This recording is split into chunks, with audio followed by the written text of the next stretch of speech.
I want to share with everyone a game I played once. I tried to run an experiment where I imagined that I had a belief that my Dilbert calendar that hangs on the wall where I work has prophetic powers. That every single month there's a new cartoon, and that cartoon will somehow relate to what's to come at some point during the month at work. And sure enough, as I ran this experiment, I could look back and find something to justify that belief. If I really wanted to believe that, could I find some event that took place during the course of the month, and a calendar that contains jokes about things that happen in the workplace or things that happen with technology or whatever, that somehow it was like Scott Adams was sending me a coded message that was telling me exactly what was going to happen over the course of that particular month. Now, obviously, that's incredibly silly.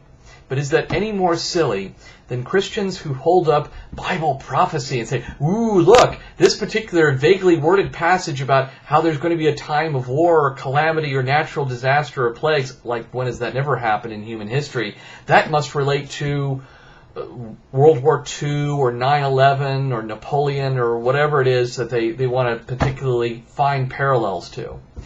As my accounting professor said, you can find parallels almost anywhere you want to look. And the same thing happens when people read their horoscopes that are vaguely worded enough that it could mean just about anything, or when people read a Nostradamus quatrain and they sort of fill in all the blanks with their mind. It's the exact same process. You can do it with, I would say, probably just about anything. I did it with a cartoon calendar. You could probably run this experiment with just about anything you wanted to run. You can find parallels anywhere you want to look, and if you really want to justify in your mind that this is somehow prophecy, you can probably accomplish it.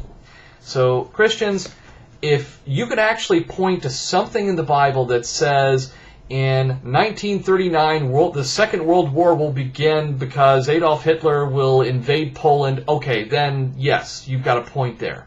But if all you've got is some passage about there will be wars and there will be disasters and there will be calamity and there will be blasphemy and all these things, okay, when has that not been a part of human history? Yeah, right. And my calendar at work has prophetic powers.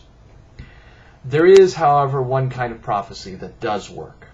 It's called self-fulfilling prophecy. And that's the part about Christianity that really does scare me. Because, according to Christianity, the end of the world is going to be glorious because the silver lining in the mushroom cloud is going to be that Jesus is going to be returning to establish his kingdom forever and ever. And isn't that going to be wonderful? And if you really do believe that, that's something that you're probably going to work to make happen. That kind of prophecy actually does work, and that kind of prophecy scares me.